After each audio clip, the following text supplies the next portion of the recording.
So look at some things. So here's the first. Oh.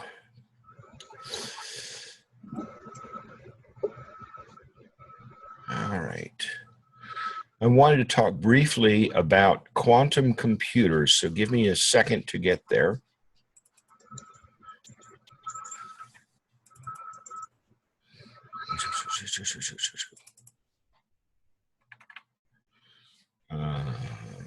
Here. I knew I brought it up for a reason.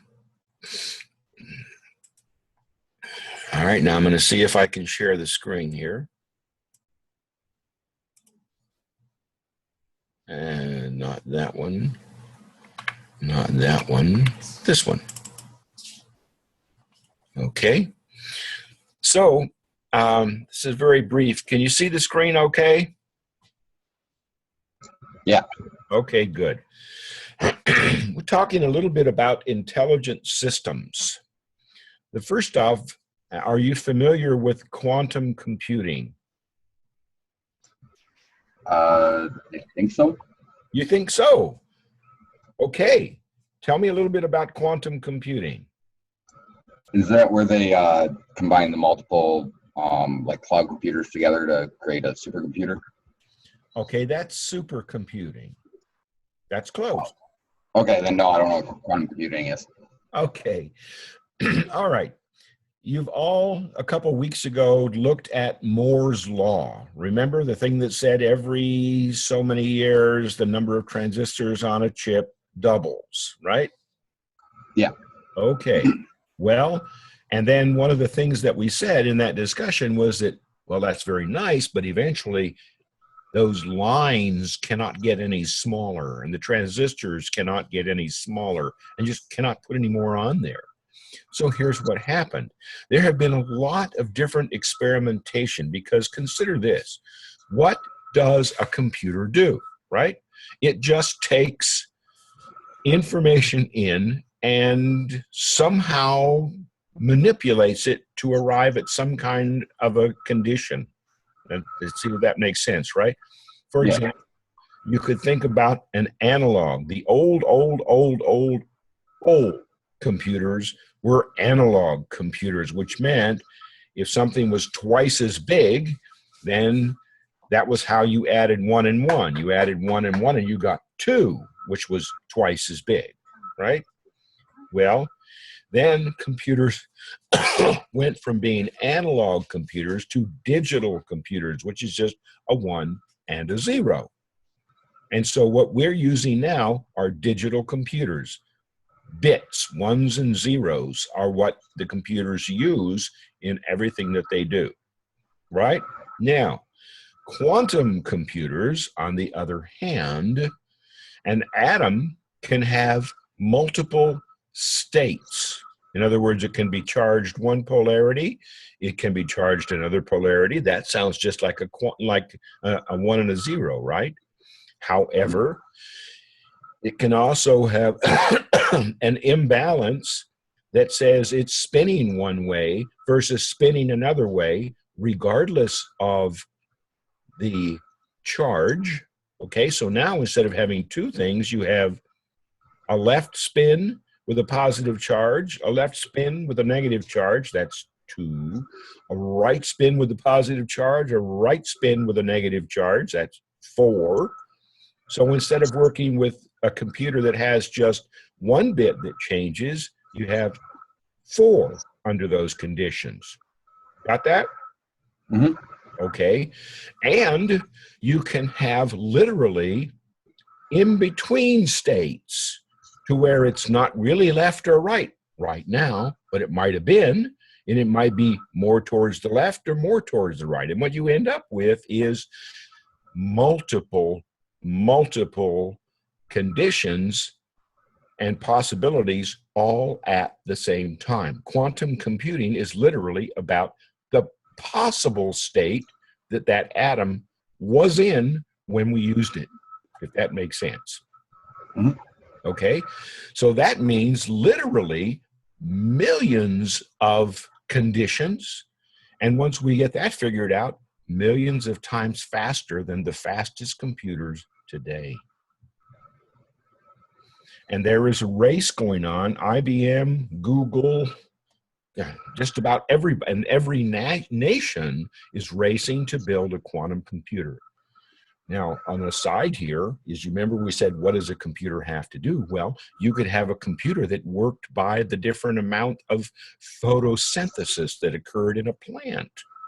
And so there are organic computers as well, but they're generally digital. Quantum computing, on the other hand, takes all of the different quantum conditions that an atom can have and throws them all out at the same time. And as they said here, we're about 15 to 20 years away from it. Now think about Data and his positronic brain, right?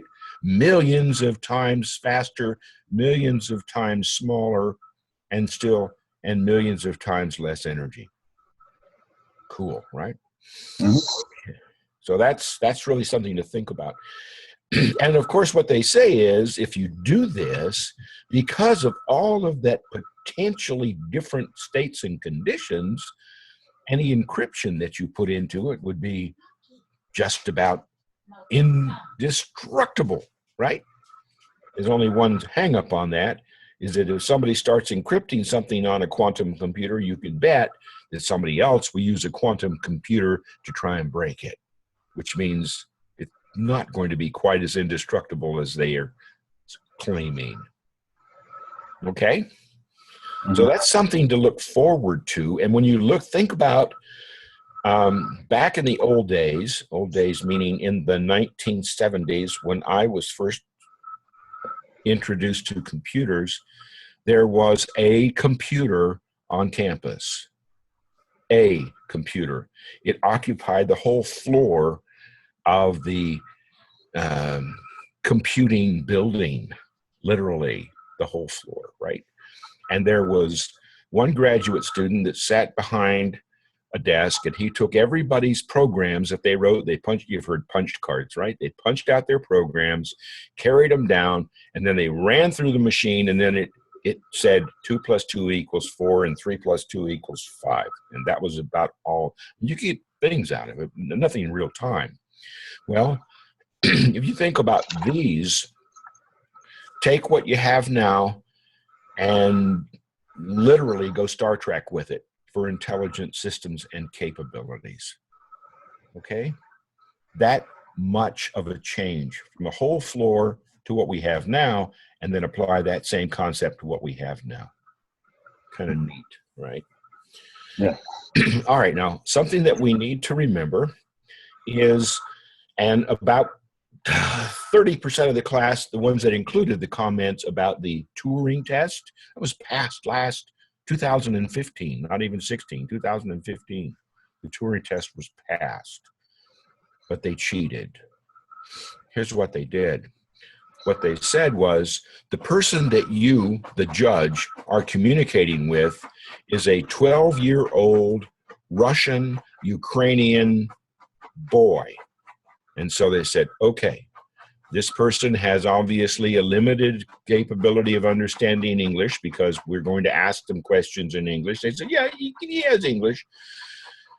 And he only has the education afforded to a 12-year-old. And you go, well, you know, back in 1843, a 12-year-old had a really good education if they'd been in school for 6 years, but not at the present time. And so they built in assumptions of less than really super intelligent performance, and the machine managed to trick them like about 3 out of 5 of the judges were fooled. Okay, so it passed the test. Okay, I'm going to go ahead and stop this. I'll leave the share there. And what I want to do is I'll close that. I was going to have more slides than that, but I broke my slide making thing. Screen sharing has stopped. And what I have is a couple things that I'd like for you to look at. This is what you talked about. Give me a second to bring it up.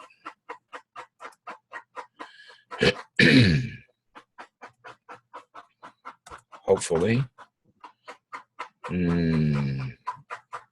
Wow, that's not really happy.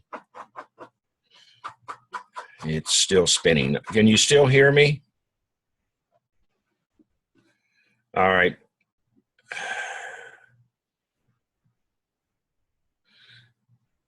Great. Well, here's what we'll do is we'll just go through this in audio. So are you still there? Are you back with me now? Yeah.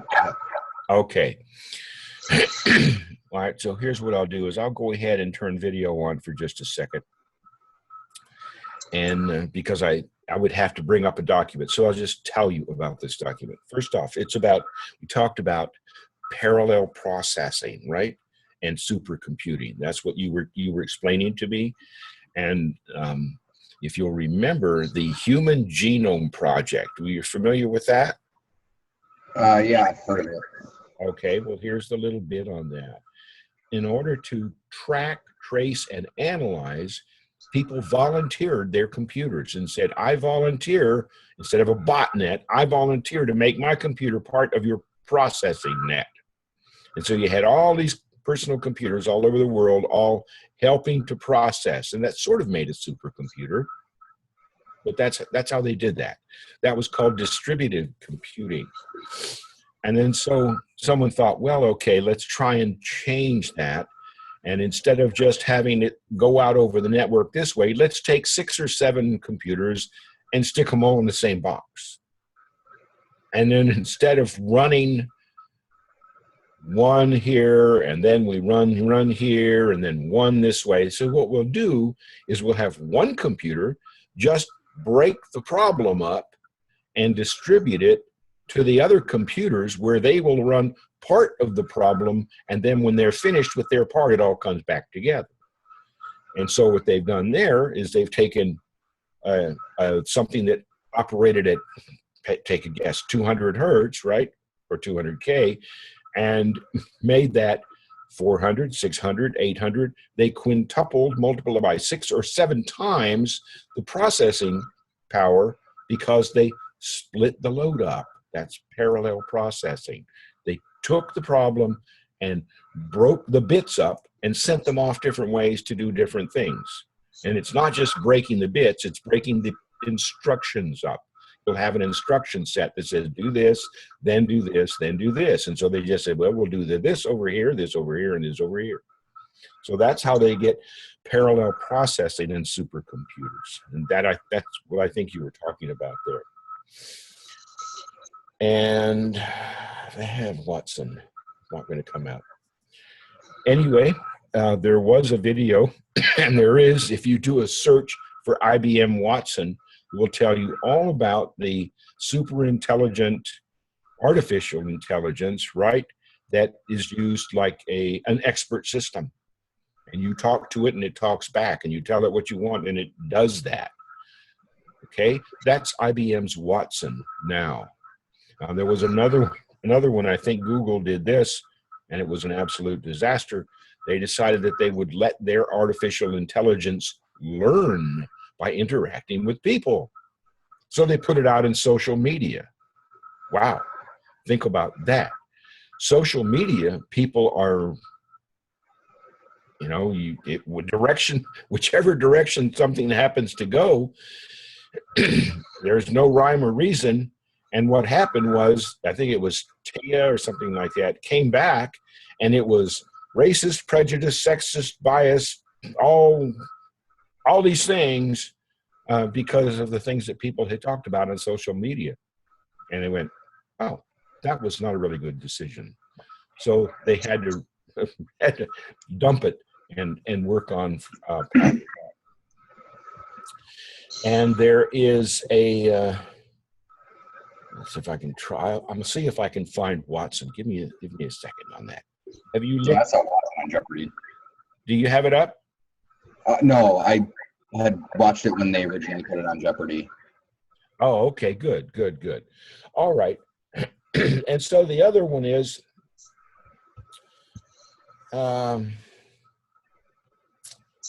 okay. One of the things that people try to work on is they say, oh, we want to have robotics, right? And if you remember, we just got through talking about the medical thing and the nursing homes and how those types of things could use artificial intelligence. And it was more than just artificial intelligence. It was forms for communication, and everybody always went rehabilitation and la-da-da-da-da. They did not really get into detail. Well, into the detail is like what? It's like being able to listen to somebody talk when they're not talking because they move their eyes a certain way, or because you can actually put a cap, wear a the wire hat cap thing, right? And receive the impulses from your head that will move the mouse and select letters on a screen that you can spell without moving or saying anything. So you can communicate that way. Or you can communicate by using your eyes. And as you look at the different spot on the screen for so long, that spells things out. Or, and I saw some really nice things on robotics the other day, just yesterday, they have a mule. It's like, I guess it's called a mule, something that the Army has. They put packs on it, carry things around, and walks along behind them. At least they're trying it, right? And so that means it has to be smart enough to know what it can do, where it can go, how much it can carry, and those same processes apply for what can help people. The thing about having the the bionic arm and that sort of thing, they're working on that thing. They really have to where a person that has no arm can literally have a hand that at least can, differentiate, pick up an egg, pick up a hammer. It's not going to play whatever they would normally play on a musical instrument yet, but the capability is there. And so what they're doing is they're doing a hybrid intelligence between human intelligence and mechanization, and between human mechanization and artificial intelligence. And that's kind of where I wanted to go for today, if that makes sense. Yeah. Okay. So I think next week will be the final one, and and my slide machine making thing will be working better, and I'll have more for that. Was this worthwhile for you? Yeah. Okay. All right. Well, then I will save it. We'll end the session, and it will be posted up somewhere, probably into the announcements for those that could not make it. And thank you very much for coming. Okay. Thank you. All righty. Good night. You too. Bye. Bye-bye.